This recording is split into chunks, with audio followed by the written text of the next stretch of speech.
Jihadi John, a seemingly innocuous moniker that could even be considered satire or caricature had it not been for the sinister brutality behind its origin. It's a name that many of us who grew up during the era of the global war on terror will remember well, or at least will have heard of, experiencing the fear, anger and anxiety it wrought, often accompanied by horrific news reports of beheading and the torture of innocents, sadistically filmed on camera and distributed across the internet.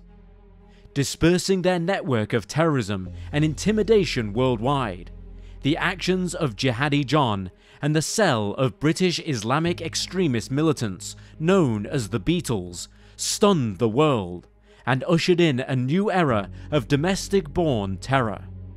Today, we will be taking a deep dive into the global hunt for Jihadi John. Before we continue, I'd just like to pause for a moment and remind you that these videos produced and shared by ISIS are incredibly disturbing and inhumane. Out of respect for the victims and their families, and for your own mental well-being, we ask that you please do not try to view these videos online. And if you're aware of any sites that host these clips, that you please report them. Be safe. This is Wars of the World.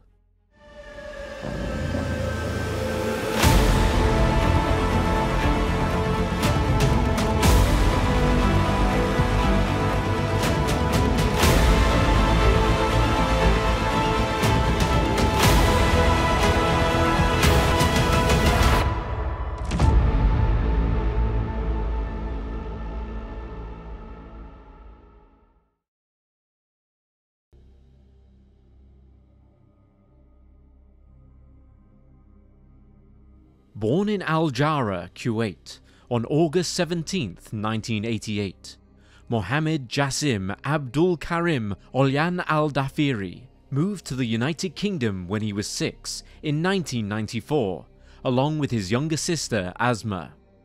Mohammed's parents, Jassem and Ghanaya Emwazi, were stateless individuals, fleeing from poverty and oppression within Kuwait, a country that was reeling from the aftershock of Iraqi invasion in 1991 and the subsequent coalition-led Gulf War. Arriving in West London, the family was relocated to council housing several times over the following years, finally settling in Queen's Park in the London borough of Brent sometime in 1996. Jassem opened a taxi firm, and the family welcomed 4 more children: Shema, Omar, Azra and Hannah. Mohammed attended a local Church of England primary school, where he appeared to deal well with the culture shock of British society. Classmates remember him as loving the music of S Club 7, football and religion. Quote, "He played football every lunchtime and at the after-school football club. Through football, he learned different words and expressions. Like all the guys, he always wanted to be the striker.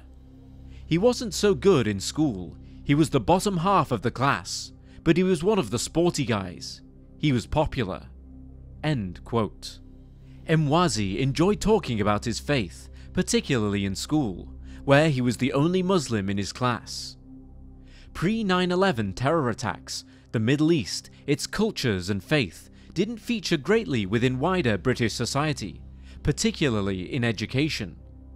Another primary school classmate recalls, quote, "Mohammed stood up during a religious education lesson to talk about Islam when he was 8 or 9, and he wrote Arabic on the board to show us what it looked like and how it was read in the other direction. He showed us a religious text and spoke about what his faith was about. His English wasn't very good throughout primary school. He could only say a few words at first, like his name and where he was from." End quote. Nicknamed Little Mo because of his diminutive stature, he went on to study at Quentin Kynaston Secondary School in North London, which was at the time considered an outstanding academy. However, it was here that Emwazi began to suffer from bullying, discrimination and isolation. some former classmates claim that just 2 years after starting at Quentin Kynaston, aged just 13, Mohammed joined a gang, something that was very out of character for the, quote, painfully shy, nervous guy who wouldn't say boo to a goose, end quote. And he soon angered his Muslim parents by dressing like the cool kids, wearing low-slung jeans, baseball caps and hoodies, and later smoking drugs, drinking and acting violently towards other boys. However, some other students paint quite a different picture, that of a teenager, quote, so painfully shy that he barely spoke to anyone. Girls thought he was weird and tried to stay away from him. He shuffled around with his head down and his shoulders hunched. He had no confidence and held himself in a really nervous way. Instead of coming across as cool, he became a figure of fun who everyone took the mickey out of, end quote. Teaching staff, on the other hand, even if generally out of touch with the student experience, showered Enwazi with praise, recalling, quote, a lovely, lovely boy, a hard-working, aspirational young man who went on to the university that he wanted to go to. I can't stress enough, he wasn't a huge concern to us, end quote. Although they do admit that he attended anger management sessions during his time at Kynaston, perhaps a subtle foreshadowing of the horrors that would later be unleashed. In cases such as this, it often transpires that the individual in question grew up in some form of violent, oppressive, or other such cruel environment, and that here is where their hatred was formed. Yet everyone who knew Enwazi and his family personally retained that this couldn't be further from the truth. Family friends who spoke to the news talked of a lovely family, who were, quote, absolutely amazing. Mohammed's father is one of the most good-natured men in the world, and his mum is very nice. Of Mohammed, they said, quote, he was very caring. He was very quick to defend people close to him if he thought they had been hurt, end quote. How then did the seemingly caring and cripplingly shy little Mo become radicalized to commit acts of such barbarity?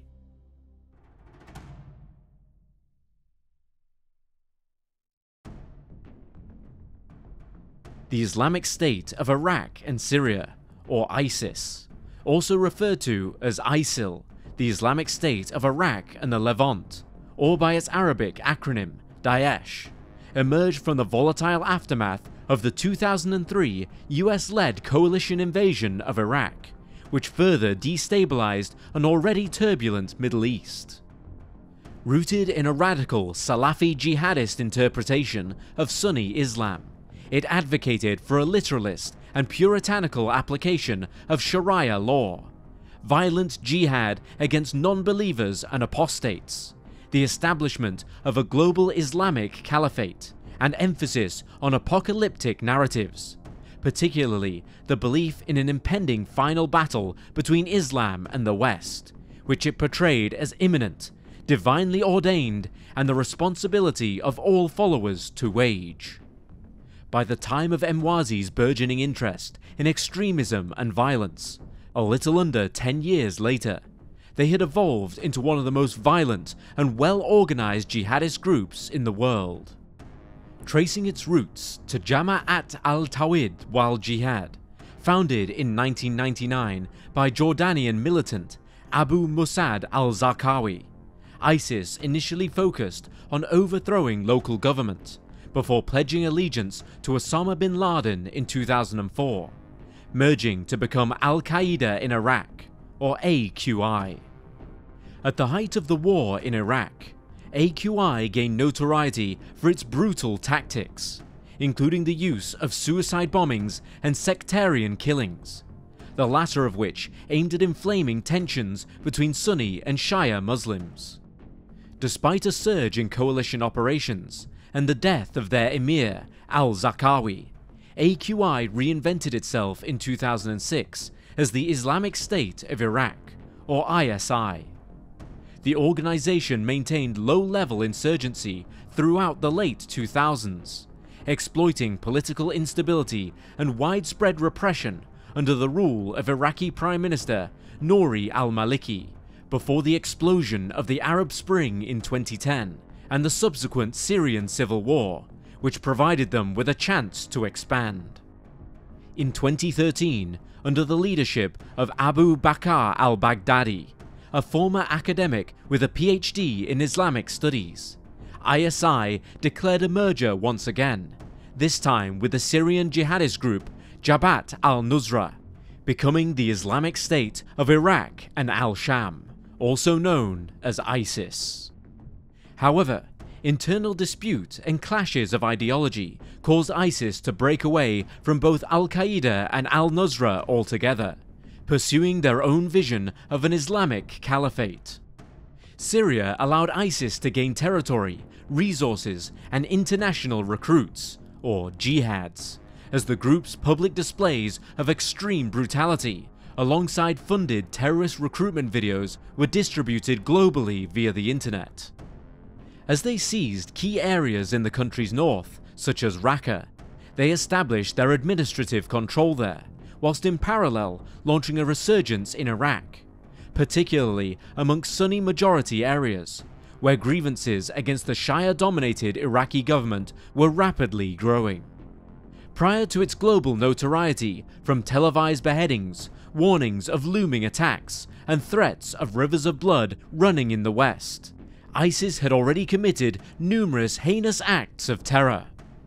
In Iraq, they orchestrated mass bombings against Shia pilgrims, markets, and government buildings, as well as high-profile attacks, such as the August 2009 Baghdad bombings, which killed over 150 civilians and injured around 560 more.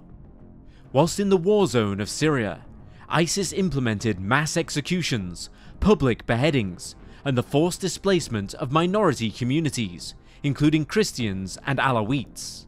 Here is where they began using social media to publicize violence and to recruit members from abroad, in what became the emergence of a new age of globalization in jihadist propaganda.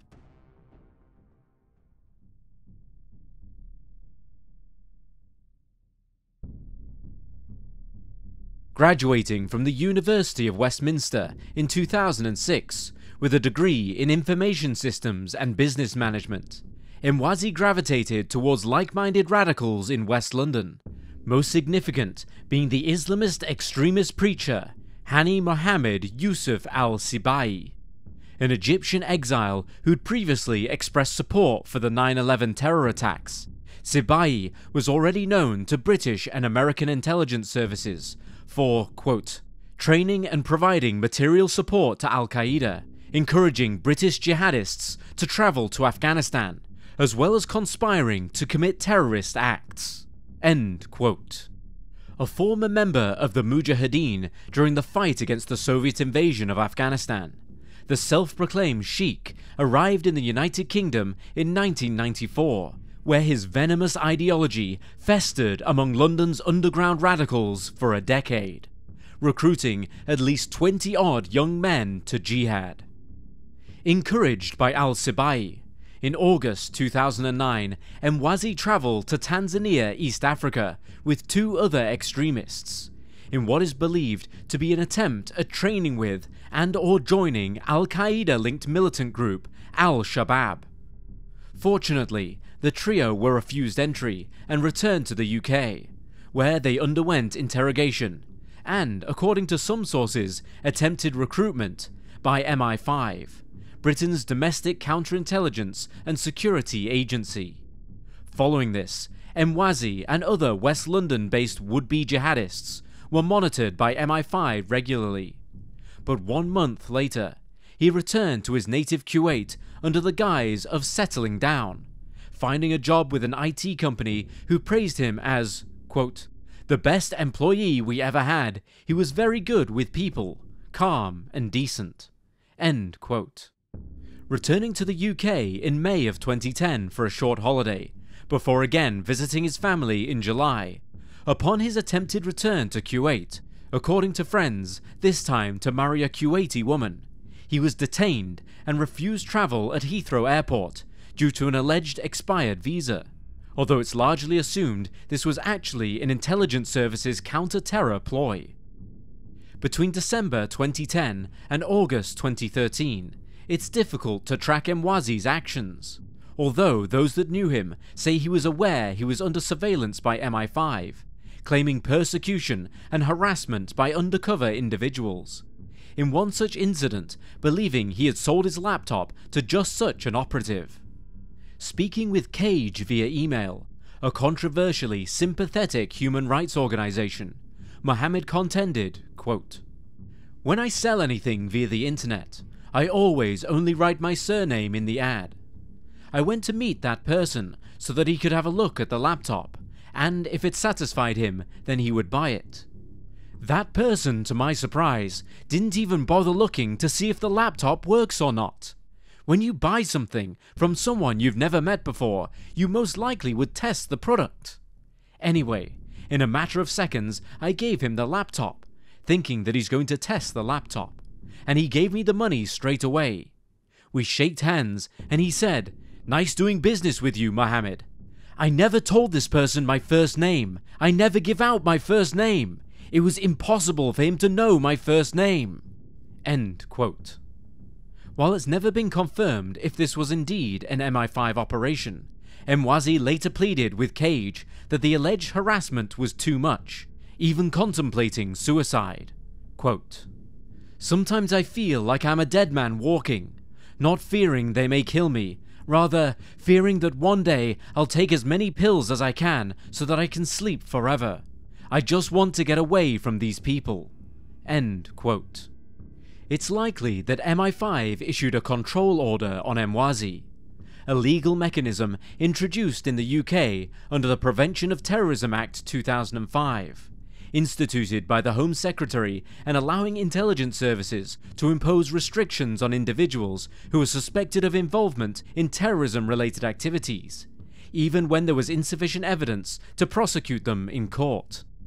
Examples of such measures included common curfews, prevention orders, and electronic tagging, or more covert restrictions on communication, movement, and travel, as well as limitations on employment and association with other targeted individuals. Yet despite this, Mwazi managed to legally change his name by deed poll to Mohammed Al-Ayan, and fled the country right under the nose of MI5, travelling to Turkey sometime after January 2012, before crossing into Syria via the southern Turkish border. This was most likely assisted and/or facilitated by contacts within London's Islamist extremist network. Contacting his family and close friends, he told them he had joined a humane organisation running aid work in Turkey. However, this could not have been further from the horrific truth.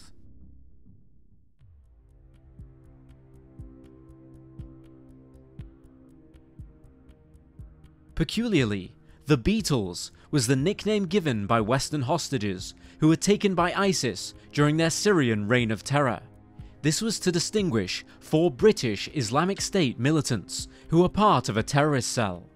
The group was involved in the detention, torture, and execution of innocent civilians, amongst them being journalists and aid workers. Informally nicknamed after the actual members of the British 1960s band, John, Paul, George, and Ringo. In reality, they were as follows. Alexander Amon Coty, or George, was a 31-year-old British citizen from Westminster, London. He had previously dealt drugs and engaged in petty theft in his hometown before being radicalized. Captured by the Kurdish-led Syrian Democratic Forces, or SDF, in 2018, Coty was extradited to the United States in 2020, and in 2022 pled guilty to multiple charges, including hostage-taking and conspiracy to murder, and he was sentenced to life in a maximum security penitentiary where he resides today.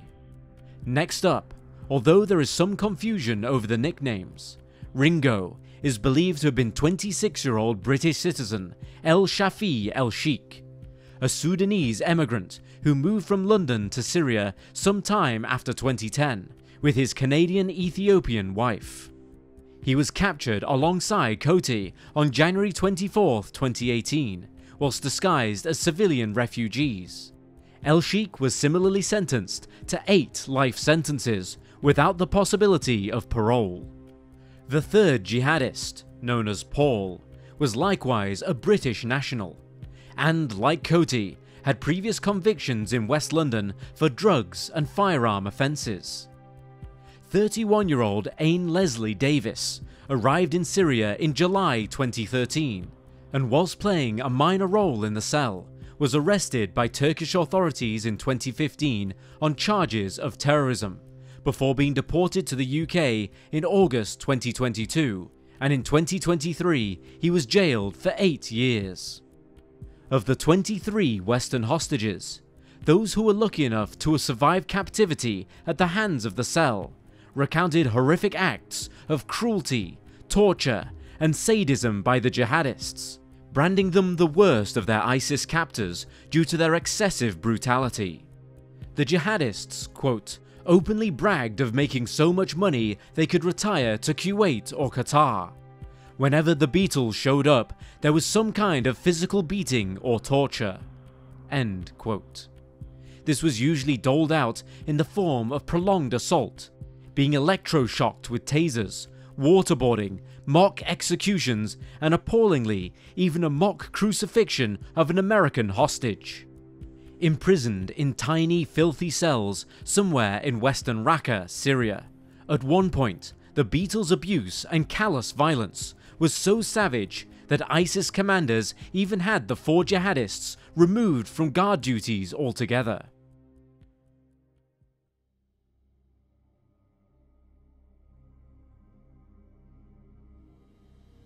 During the height of the Islamic State's brutality, these 4 British jihadists appeared in a series of videos showing the beheadings of some of the Western hostages they had detained.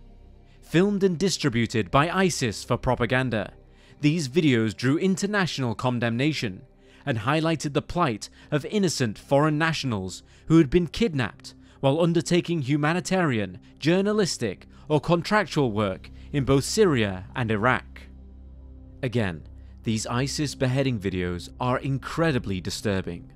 Please do not try to view them online. Thank you.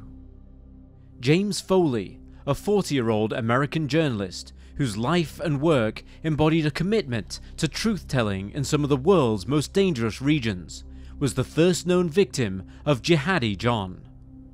Born October 18, 1973, in Illinois, USA, to Diane and John Foley, James was the eldest of 5 children, raised in a family who were deeply religious and community-oriented, values that would strongly shape Foley's later humanitarian work.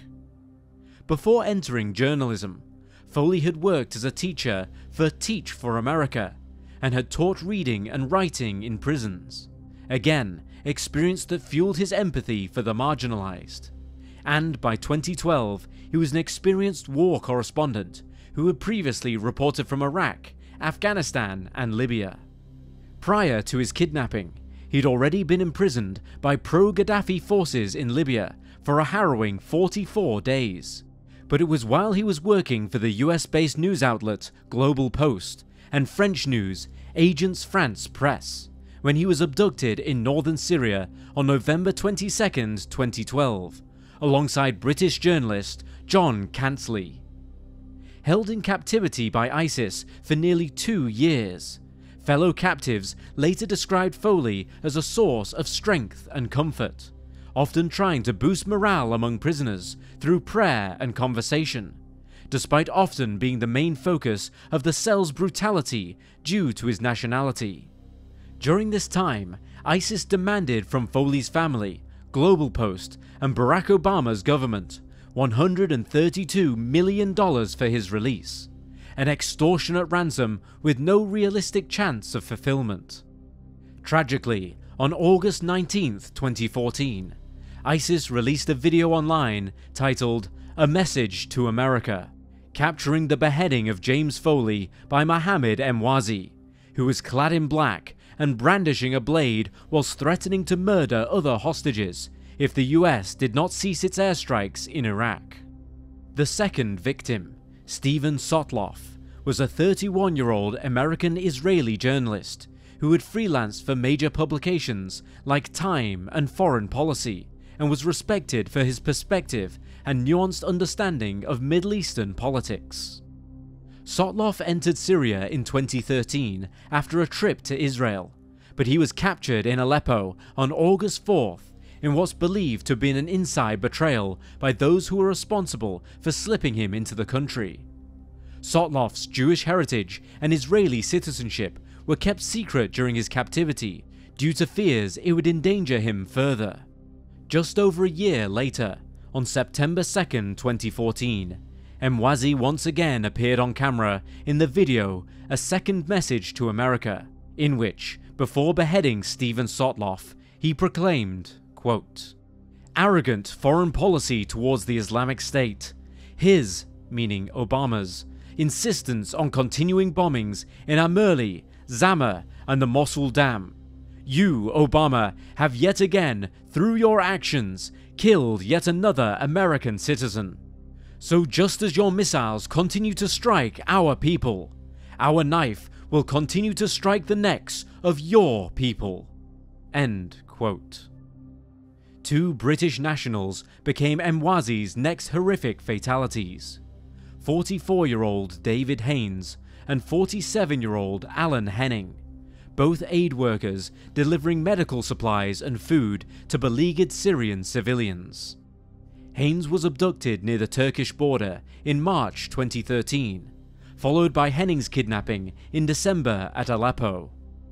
A father of two, Haynes had previously served in the Royal Air Force before beginning aid work in 1999. Working for several humanitarian organizations assisting displaced individuals in Yugoslavia, Central Africa, Libya, South Sudan and Syria, collaborating with groups such as ACTID and Non-Violent Peace Force. Deeply moved by the Syrian refugee crisis, Henning, a former taxi driver from Salford and also the father of two, had joined an aid organization as an emergency ambulance driver, when on December 26th, their convoy was ambushed by ISIS fighters. Releasing the video of Haynes' execution on September 13th, 2014, similar to Foley and Sotloff, he was forced to recite a pre-written ISIS propaganda speech, before Emwazi, again dressed head to toe in black, proclaimed, quote, "If you, David Cameron, insist on fighting the Islamic State, then you, like your master Obama, will have the blood of your people on your hands." End quote. A video of Henning's appalling murder appeared online on October 3rd, 2014. Emwazi's final victim, 26-year-old American aid worker Peter Kassig, was the founder of Special Emergency Response and Assistance, or SERA, a non-government agency which delivered food, clothing, medical supplies and aid to camps in Lebanon and Syria. Captured by ISIS on October 1st, 2013, Kassig converted to Islam while in captivity alongside John Cantley and French hostage Nicholas, who was fortunate enough to have survived. Adopting the name Abdul Rahman Kassig, his parents stressed that this faith conversion wasn't forced, and that he'd been considering it for some time prior. ISIS released the final video on November 16th, 2014, with the fatalities on Emwazi's hands now coming to 5.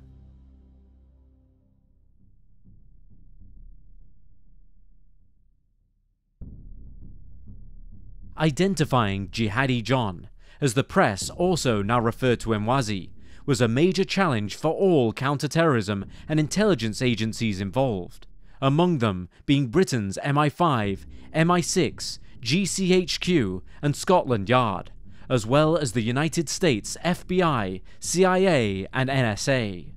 Although his face was concealed and only his eyes unveiled, Emwazi's British accent was the obvious starting point. paired with general data ascertained from the execution videos, including height, physique, and any geographical clues offered by the scenery. In the videos, Emwazi is shown wearing a leather shoulder holster with a pistol positioned under his left armpit, commonly indicating a right-handed individual. Yet in all the clips, he can be seen wielding the knife in his left hand, a detail that intrigued analysts. Utilizing meticulous investigation techniques, intelligence agencies collected important intelligence in their hunt for the elusive murderer. This includes the following. Human intelligence, or HUMINT, is the collection of information from human sources. The collection may be done openly, as when agencies interview witnesses or suspects, or it may be done through clandestine or covert means, or espionage. Signals intelligence, or SIGINT, refers to electronic transmissions that can be collected by ships, planes, ground sites, or satellites, often the interception of communications between two parties. Photo intelligence, or PHOTINT, produced through an integration of imagery intelligence, and geospatial information, often collected by high-tech satellites and analyzed for topographical, strategic, or tactical value. And open source intelligence, or OSINT, referring to a broad array of information and sources that are generally available, including information obtained from the media, newspapers, radio, television, professional and academic records, papers, conferences, professional associations, and other public data, government reports, demographics, hearings, speeches, etc. All of the agencies involved would have relied on at least one, if not all, of these forms of intelligence, such as analyzing the desert setting of the execution videos for topographical data, incorporating voice recognition software with intercepted phone or radio calls, drawing on government census or biometric data, and gathering face-to-face intelligence on the ground in Syria from assets, informants, or agency operatives. On February 26, 2015, Suad Mekenet and Adam Goldman, both investigative journalists for the Washington Post, publicly identified Jihadi John as Mohammed Emwazi. However, his identity was already known to the UK government as far back as September of the previous year, before Henning or Kasig had even been murdered. Emwazi's father, Jassim, initially denied his son's involvement, and even blamed the British government for radicalizing him through their repeated surveillance and harassment. However, he later admitted that the man in the videos was likely his son, ashamedly calling him, quote, a dog, an animal, and a terrorist, end quote. The family quickly withdrew from public life, facing intense media scrutiny and social stigma, and there were conflicting reports about the family's whereabouts and beliefs. Some claimed that the family had returned to Kuwait, where they were interrogated and are still monitored by local authorities. Regardless, the long arm of Western intelligence was about to fall on Jihadi John. On November 12, 2015, one British and two American unmanned aerial vehicles, or UAVs, flying thousands of feet above Raqqa, Syria, unleashed their payload of explosives. In their words, evaporating Emwazi and 3 other ISIS fighters as they exited a building and headed for a car. It could be said that from the minute the once aspirational, caring, and painfully shy young Mohammed Emwazi set foot on the path of radicalization and ultimately jihad, in his own words, he had become a dead man walking.